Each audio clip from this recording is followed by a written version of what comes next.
할렐루야. 오늘도 좋은 날입니다. 잠언 4장 10절에서 19절 말씀 묵상입니다.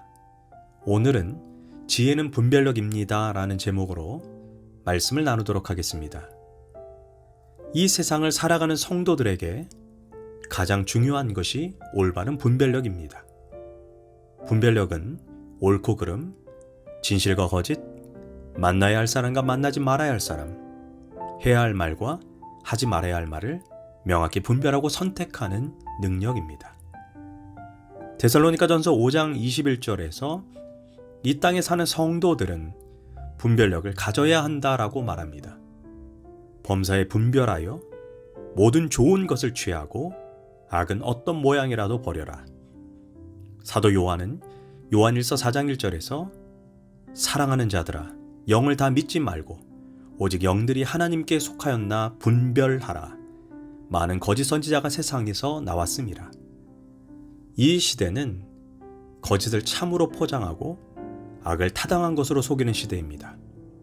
불법과 편법을 지혜로운 것으로 간주하는 시대 가운데 우리는 무엇이 하나님의 길인지 무엇이 사단의 길인지 분별해야 합니다. 분별력의 첫 번째 기준은 말씀으로 옳고 그름을 분별해야 합니다. 10절에서 내 아들아 내 말을 받으라 그리하면 내 생명의 해가 길리라.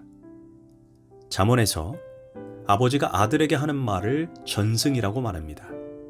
이는 단지 아버지가 세상을 살면서 깨달은 처세술이나 이치, 도리, 방법을 말하는 것이 아닙니다.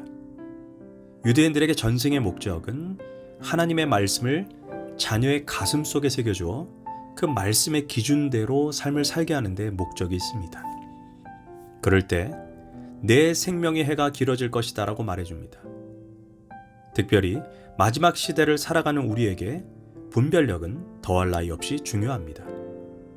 그런데 신앙생활을 오래 하면 저절로 영적 분별력이 생깁니까? 그렇지 않습니다. 분별력의 깊이는 지식이 많고 적음이 아닙니다. 인생을 얼마나 많이 살고 안 살고가 결정하는 것이 아닙니다. 분별력은 내가 말씀을 깨달은 만큼 깊어지는 것입니다. 이 시대를 포스트 모던 시대라고 말합니다. 이 말의 뜻은 절대적 기준이나 절대적 가치관이 사라진 시대라는 의미입니다.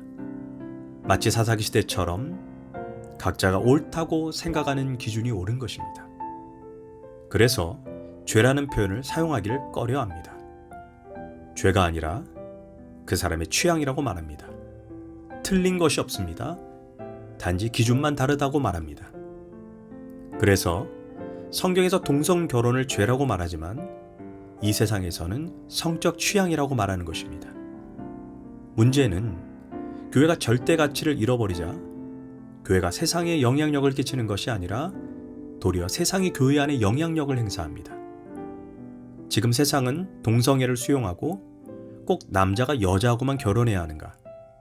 남자끼리도 여자끼리도 결혼할 수 있지 않은가라고 말합니다. 꼭 한 여자하고만 평생 살아야 하는가?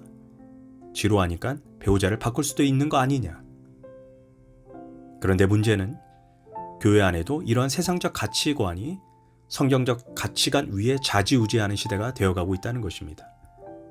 즉 상대적 진리가 절대적 진리 위에 올라타버린 형국이 되었습니다. 그래서 미국 장로교단, 미국 감리교단에서 게이 목사, 레즈비언 목사가 출연한 것입니다.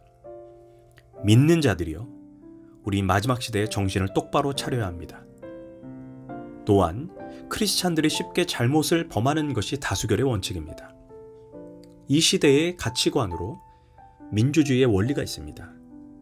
민주주의의 원리는 다수의 행복을 중요한 가치관으로 생각합니다.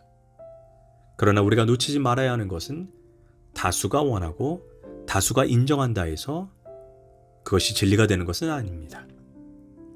사람이라는 존재는 다수가 그렇다고 하면 죄를 죄로 간주하지 않는 경우가 있습니다. 다른 사람도 그렇게 사는데 다수가 편법을 쓰고 불법을 쓰는데 나라고 그렇지 말라는 법이 있는가? 그러나 기억해야 합니다. 다수가 그렇다고 해서 진리가 사라지는 것도 하나님 앞에서 죄가 면제되는 것도 아닙니다. 진리는 여론에 따라 다수결에 따라 결정되는 것이 아닙니다. 말씀의 기준대로 살지 않고 행한 모든 것은 결국 영원한 심판대 앞에서 철저하게 계수가 될 것입니다. 분별력의 두 번째 기준, 마귀의 역사인지 육신의 역사인지 분별해야 합니다. 14절과 15절에서 사악한 자의 길에 들어가지 말며 악인의 길로 다니지 말지어다. 그의 길을 피하고 지나가지 말며 돌이켜 떠나갈지어다. 여기에서 사악한 자의 길과 악인의 길을 직접 피하고 떠나라고 말합니다. 우리가 종종 이런 말을 합니다.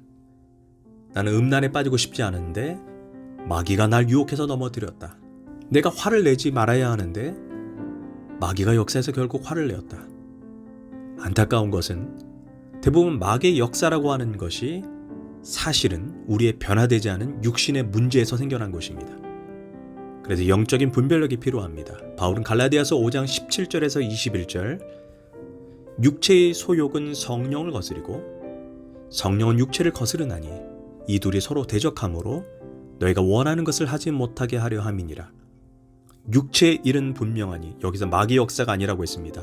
곧 음행과 더러운 것과 호색과 우상숭배와 원수 맺는 것과 분쟁과 시기와 분냄과 당짓는 것과 분열함, 술 취함과 방탕함이라. 전에 너에게 경계하노니 이런 일을 행하는 자들은 하나님의 나라를 유업으로 받지 못할 것이요. 많은 사람이 마귀와 사탄의 역사라고 부르는 것 중에 성경은 변화되지 않는 우리의 육신의 역사라고 말합니다. 음행하는 거, 분쟁하는 거, 시기하는 거, 분을 내는 거, 당을 짓는 거, 혈기 부리는 것, 술 취하고 방탕하는 것, 모두 다 마귀의 역사라고 핑계댈 수 없다는 것입니다.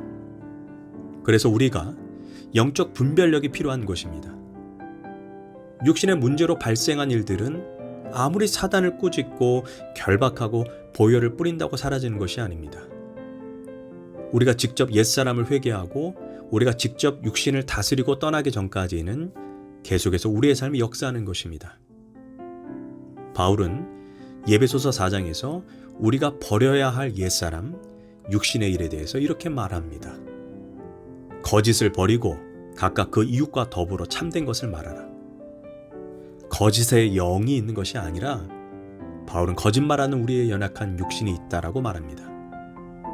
분을 내어도 죄를 짓지 말며 해가 지도록 분을 품지 말라. 여기서도 분노의 영이 있는 것이 아니라 우리가 다스리고 제어해야 할 분노가 있다라는 것입니다.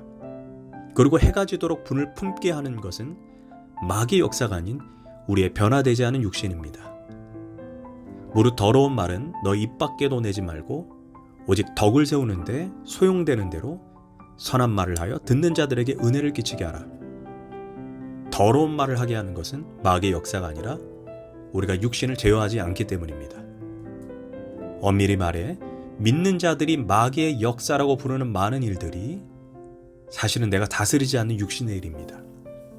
그래서 우리가 직접 이런 육신의 일을 십자가에 못 박아야 합니다. 그래서 바울도 나는 매일매일 내 육신을 죽이노라 라고 고백한 것입니다. 만약 우리가 우리의 육신을 다스리지 않으면 나중에 후회할 말과 행동을 하게 됩니다. 더 나아가 많은 성도들이 육신을 다스리지 않으므로 교회가 갈라지고 가정이 깨어지고 심지어 살인, 자살을 하게 되는 것입니다. 그러나 많은 사람이 자신의 육신을 제어하지 못하고 분을 낸 후에 마귀를 탓하기를 원합니다. 그래서 우리는 영적인 분별력이 필요합니다. 이것이 마귀의 역사인지 내 육신의 역사인지 분별해야 합니다. 물론 마귀의 역사라면 마귀를 다루어야 하지만 육신의 역사라면 철저하게 회개하고 그 죄를 떠나야 합니다. 기도하겠습니다. 주님, 이 마지막 시대에 분별력을 주옵소서. 그래서 이 세상에 물들지 않고 하나님의 선하신 뜻대로 살게 하소서. 예수님의 이름으로 기도합니다. 아멘.